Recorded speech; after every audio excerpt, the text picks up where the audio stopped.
Hello, and welcome to my Monday Night Raw review. And before I get started on this shitty ass fucking show and how god awful it was tonight, I'm going to be addressing a few things throughout this show, because trust me, a lot of things were more important than Monday Night Raw tonight.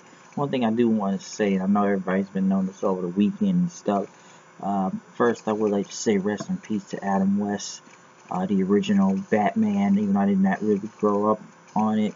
I do remember the show, but mostly, how I really knew who Adam West really was being on Family Guy as Mayor Adam West, since literally pretty much in the beginning of Family Guy, and was there for years, and for many other cartoons he voiced himself in, from the Batman the Animated Series, to The Simpsons, to Kim Possible, to the Fairly Odd Parents, to Johnny Bravo, to many characters, even has to do with Batman also. But yeah, that's the original Batman. That's the OG Batman right there. That's Marietta West. Family Guy, man. I'll just say it's kind of gotten a little less funny now since of his loss. Leukemia sucks. I know he just got it and just took him out quickly. He's like 88 years old. But hey, I just wanted to address that first before I do this review. Rest in peace, Adam West. Really big fan of his on Family Guy, so it does suck that he died. Well, let's get into my Monday Night Raw review, which is the only good thing that really happened on this show. The only good thing, because I can't really name anything really that good on here. This is the only really good thing with Paul Heyman and Brock Lesnar. They came out as Paul Heyman cut a promo, pretty much talked about Samoa Joe's Day of Reckoning, that you have unleashed the beast pretty much. And I tried to show you respect last week, but like a shark pretty much luring the chum into the domain, Joe took me out. And, Heyman very much wants to say that Joe put his hands on Brock's guy, in Brock's name and stuff. And, now you got to deal with Lesnar. That's going to be your problem. And that, he's going to solve the biggest problem in the history of WWE, he says. And he talks about all the Samoans in the WWE, since they're all pretty much related to each other, and that is true, except for one Samoan, Samoa Joe there. And that the one Samoan that all the other Samoans that wanted to do nothing to do with, he called him a mutt, he's a punk, he's nothing for putting a choke on me. That's your biggest accomplishment. You choked out Paul Heyman, alright? But you're never going to get it on Brock Lesnar. And it's not going to happen. Until Joe came out, he showed no fear coming out. And they got up face to face with each other. They said this was a headbutt. This was pretty much like a shoulder attack. He never really hit him in the head with this. Doing a shoulder attack on Brock Lesnar. Some people will reminisce, and I even kind of thought of this too when I thought about it. It's like when Kurt Angle came to TNA when he headbutted Joe. Joe kind of did the same thing, so he did on Lesnar, but I don't really think that it didn't look like a headbutt, but like a shoulder tackle. And they pretty much brawled with each other in the ring. Well, mostly just kind of grabbing, trying to take each other down. Wasn't really a lot of punches being thrown. But security came out. Both Joe and Brock took out the security very quick until Kurt called out the rest of the locker room to come break them up. They kept trying to break them up as long as they could, but they kept grabbing each other until Joe was able to hit him with a thrust kick, which looked very sloppy. And pretty much Brock Lesnar no-sold a lot of his stuff out. He literally no-sold that kick and got right back up and got out of the ring trying to get at Joe. Listen, I'll say this about this brawl right here. I'm not going to try and downgrade it that much. Is it like Lesnar Undertaker? No, it is not. It's far from that. With that Undertaker, it could have went on longer. And, it just took Joe. It could have went on longer, and people would have got into it and went nuts. Because I worked in the Cajun Dome tonight in Louisiana. I even turned my TV up just to make sure it was loud enough that I could hear the crowd. But it's like the crowd was hot, but they weren't that hot. They were like semi-hot when they were doing this brawl out there. So when they pretty much brawl with each other, it looked a little somewhat sloppy in a way. I just thought the thrust kick was really bad because I already think it hit him in the head, and Brock just no-sold everything out there. Like, it was just all no selling. And they pretty much went back to Cole and them, talk about the main event tonight. And I'll say it was a really good brawl. I'll say that. And they did what they could for it, but that was like the only really good thing. And Samoa Joe looked strong. He showed no fear. So they did what he could. I just thought the brawl looked a little bit sloppy out there. But, as for the brawl and stuff, this is where the bad things begin to happen. First off, Mr. Walk with Elias Sampson came out to talk about Dean Ambrose. And as Dean Ambrose came out to face him, Miz pretty much tried to distract him throughout the entire match, as Ambrose was able to get him thrown into a barricade, and then Maurice tried to distract him, but since it did not work, Dean Ambrose had to pretty much get back into the ring, and Elias Sampson ran into the net breaker and took him out. This swinging net breaker won the match from there. The match was just okay. It was okay. I'll give it that. So it wasn't nothing much to say from. But I don't know. Miz pretty much was involved throughout most of the match throughout this whole time.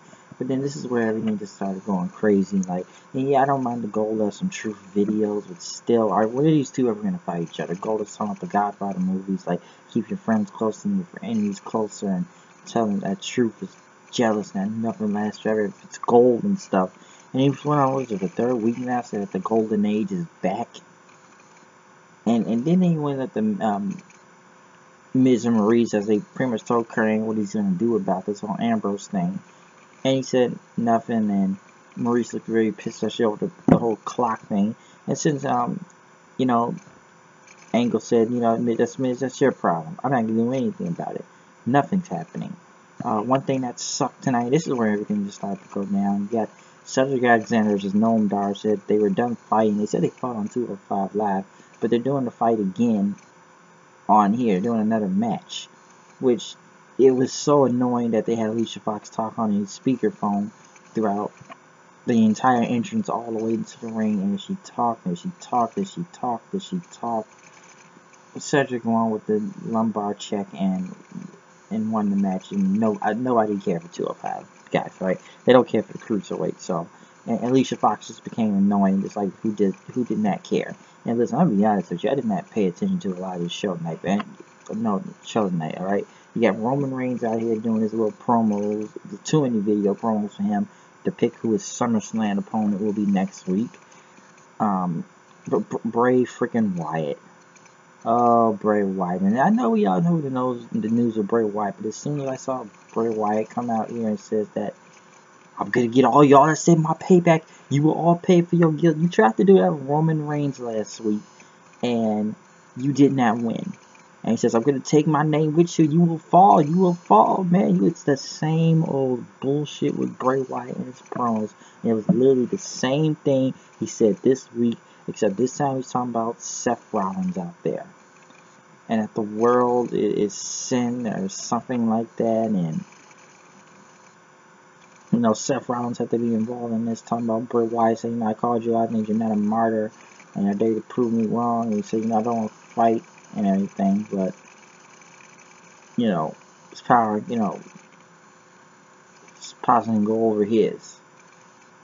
And pretty much after he challenged him, he says, we'll fight right now, but Wyatt wanted to disappear and said that he showed back on the screen, so he would ever say a king and gods live forever, he says. And, the same old thing with Bray Wyatt and his little hocus pocus stuff, do his little power thing and teleportation and stuff again.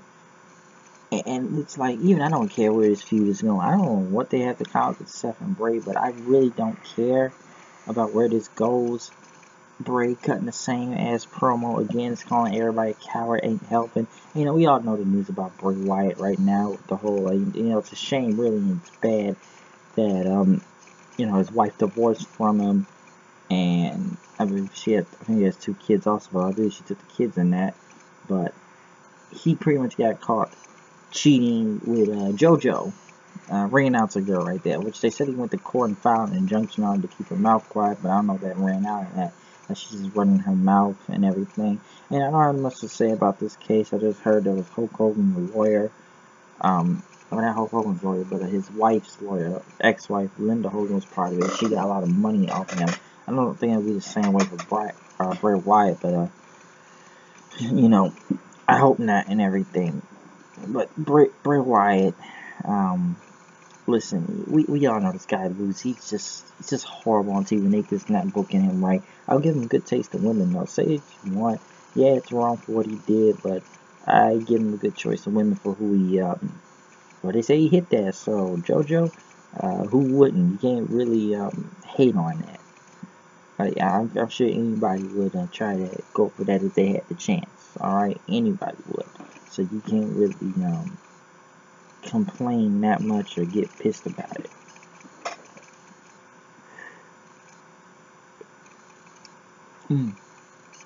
Yeah, it's wrong and everything, but I don't know. I don't know what's next for Bray Wyatt, but hey, I give him one. He's got good taste in women, though. I'll get that. How he landed that, I'll never know. Something about free agent John Cena's coming back to SmackDown July 4th, which I'm sure I know how that would go with Cena. I don't know what they mean by free agent unless they're sending him to Raw or something, but we'll see where that goes. Another thing that nobody cares about, Kalisto versus Apollo Crews very quickly, and Titus O'Neil was at ringside. Apollo Crews won with his powerbomb move, and then for some reason him and Titus and Tozawa was brought in the ring to celebrate, so is he with him now or something? So I don't know where that goes. Titus brand, who gives a shit? It's not going anywhere, okay? It's not.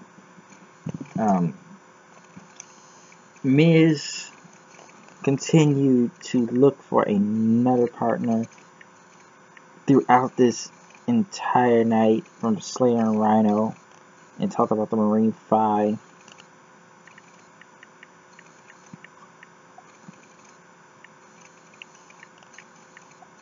And stuff, so they said it'll be a tag team match tonight. Since Rhino and his cheese and crackers right there was, saying we're gonna have a tag match tonight, why don't you go find yourself a partner?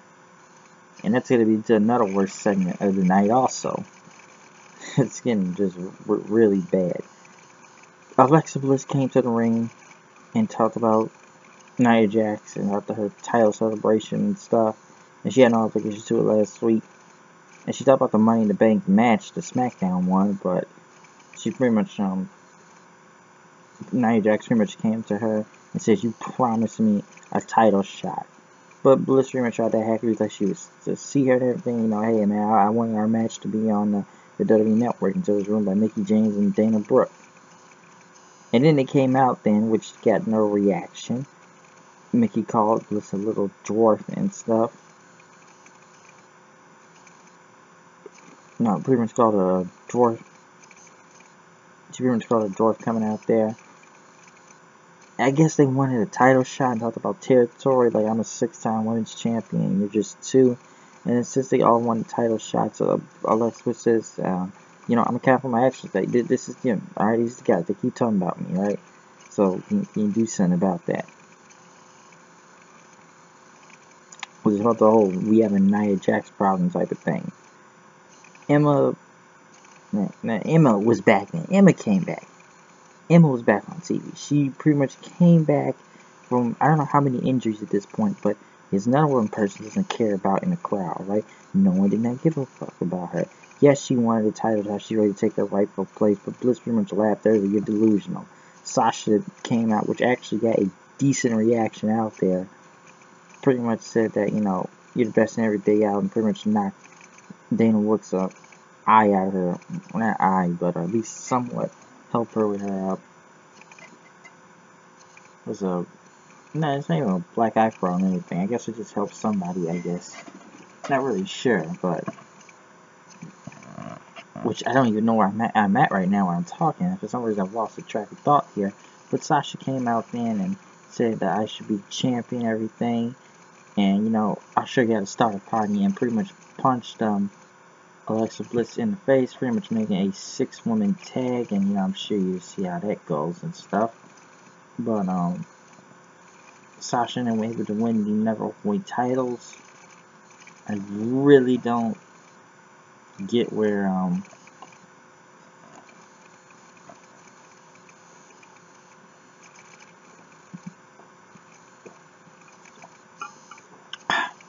excuse me about that. Yes, the 6. Yeah, it's pretty much says this how you start a party and knock there. This is pretty much when a 6-women tag. Sasha, Mickey, and then Brooke, Alexa, Emma, and Nia Jax. Alexa Bliss pretty much walked out during the match. There was nothing else to say about this tag team match. It just wasn't the end. It was one of these things where it's like whatever. And everybody thought it was going to be Nia Jax versus Alexa Bliss, but it looks like they're trying to put Sasha in here at least because they've already killed Bayley, so at least Sasha's going back in for the title picture now. And, before you anything bad, I'm just saying, this show is just so awful tonight. Listen, I may have forgotten some things throughout this whole night on this show, but hey, I was watching E3. If you want to see the show, go watch Sony press conference. Alright, go watch E3. You want to see a better wrestling show than this god-awful show tonight? Go watch the Wrestle Kingdom Dominion 10 or 11, Okada versus Omega 2. Check that shit out, alright? Check it out.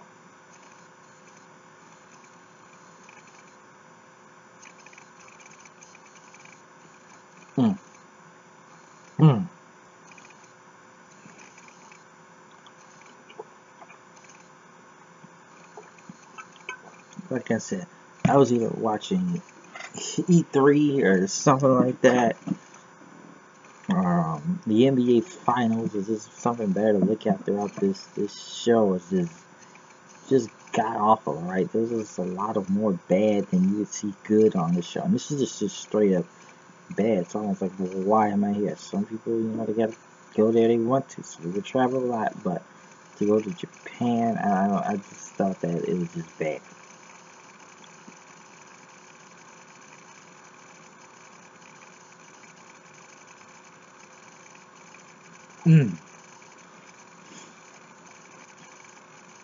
Sorry, I need to train my thought right there real quick. But yeah, like I said about E3 and NBA Finals, like I said, there's a lot of more better things going on, better than what Raw was trying to do, right? It really, like I said, the show was just incredibly shitty. And they went through a Bayley interview with Corey Graves and stuff about Extreme Rules, which for some reason she pretty much smiles, like I'm here to put smiles on faces, not bruise people's bodies, I'm out there to bring in 100% and everything. And she won't really continue the channel. I'm going to stay true to who I am and stuff, and see what the future holds, she went on to say. And she wrote this journal and everything, talking about what she wanted to do until Heyman, what she wanted to do and stuff and everything, but they went around town from there, and they pretty much talked about every game. Wow, I'm really getting what do I talk about the game? I'm mostly that tired that my words are getting all mixed, so I'm mixing E3 wrestling right now. But like I said, Bayley pretty much said she wanted to train, she wanted to be the best she could be, and she would get the title back one day. So she didn't really change anything. It's just the same old thing from Bayley, which, like I said, they don't even know what they're doing. Like, come on, she already got destroyed by this whole Kindle stick thing, like a week or two before. So I think she was getting pissed and ready to go get payback on her.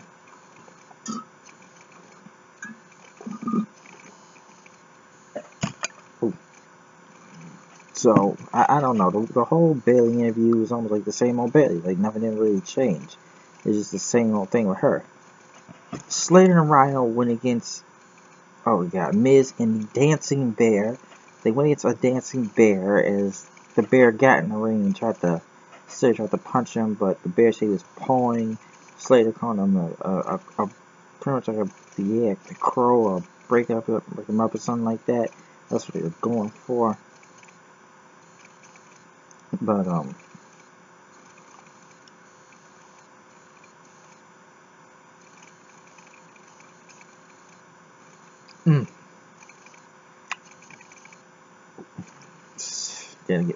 gotta focus. Pretty much the Dancing Bear, which I just don't know where this was going, where they came out with this, but I have to say the bear was actually taking a bear hug, which I don't know, even Vince Russo wouldn't come up with a horrible job in this. Miz tried to mask the bear. It wasn't Dean Ambrose, but the real Dean Ambrose got in the ring in a bear suit and pretty much choked him out and left him for dead.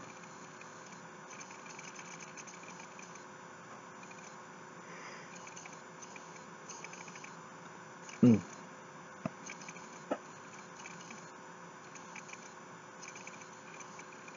Mm. After pretty much taking out the referee and everything, but the referee, the dancing bear and stuff.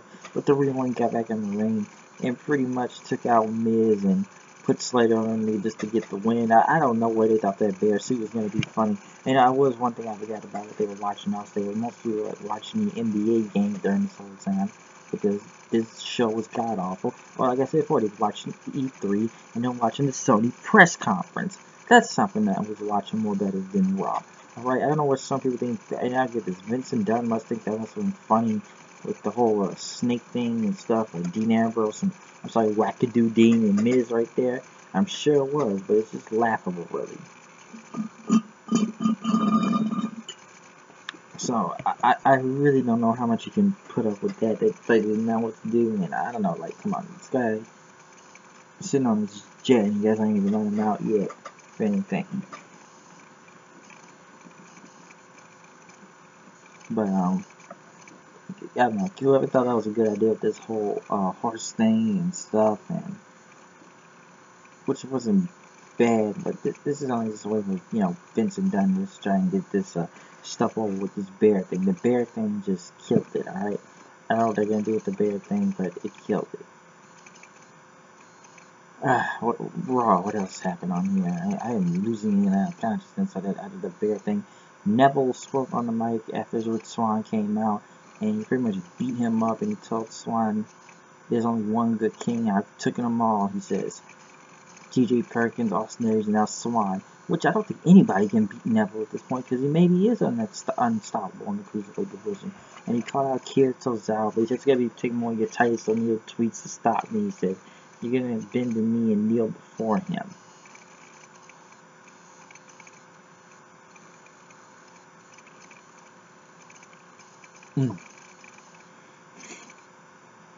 But, Neville, he pretty much went after Titus O'Neil challenging him then, I guess, because who is really capable of going against Tozawa? He's beaten all the best ones. He beat Aries, he beat T.J. Perkins, he beat Rich Swann. So who else is left for them to face?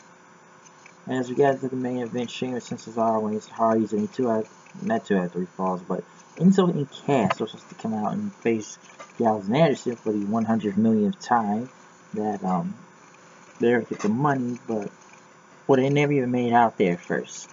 Cass was already down, and Big Show had to help him up and get him back down there, which he was pretty much at 50% and was doing a lot of the work until Wyatt was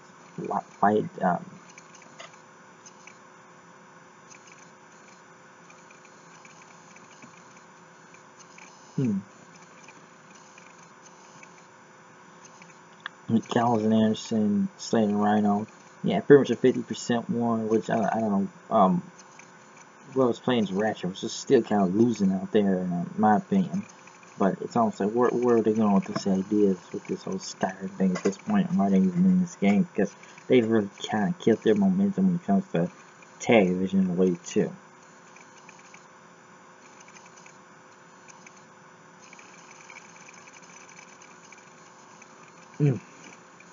I'm really getting tired. I'm losing more track on this review like anything.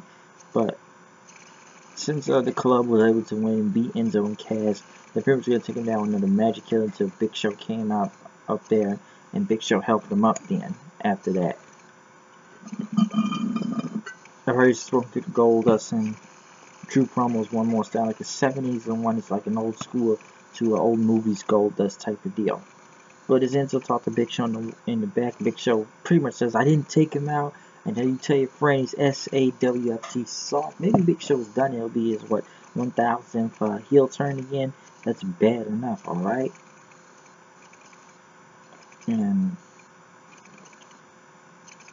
Samoa Joe was able to cut a promo backstage in. He talked about Paul Heyman. He said he's going to choke out Brock Lesnar. He's going to feel the man he's messing with. He messed with the wrong guy. He says he's going to lock him up and put him to sleep then. As the main event, we had Sheamus Cesaro versus the Hardys, which I swear this match was only like 10 minutes out there. But they turned on any two types of music, so you get those one across pins, which wasn't a bad match at all, also. But that's what they did. They want to come home.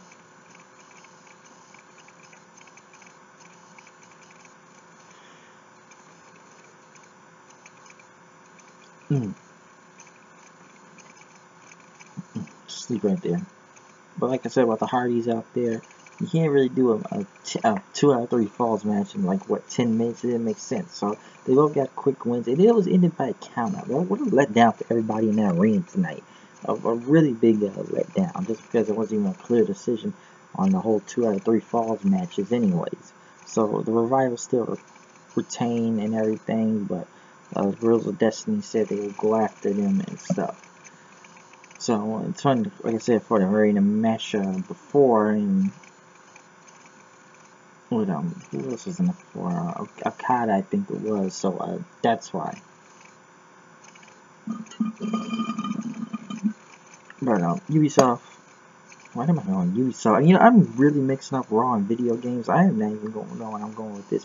Maybe I'm tired. Maybe it's because of how shitty this show was tonight. Monday Night Raw is just ass, and this tag team match didn't even need to really happen. Especially if it's only going to be 10 minutes. It's supposed to be a 2 out of 3 fall. It's not going to look good on anybody then. So that's why. Same thing I sort of showed in the Hardys and Sheamus and Cesaro. Pretty much covered everything from tag matches, horrible segments, everything except really one good segment. I'll give it that.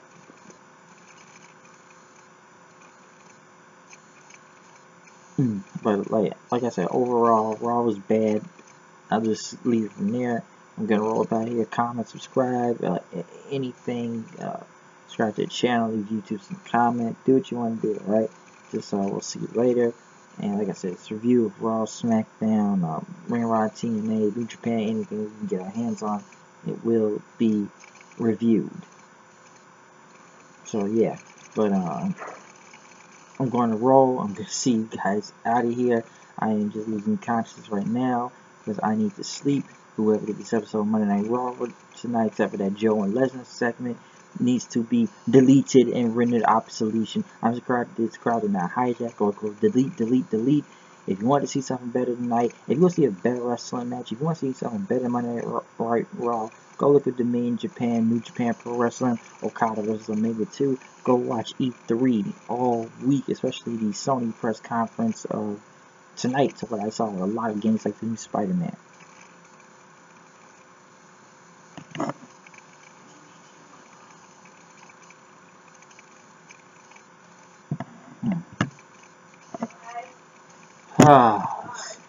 What? What? What?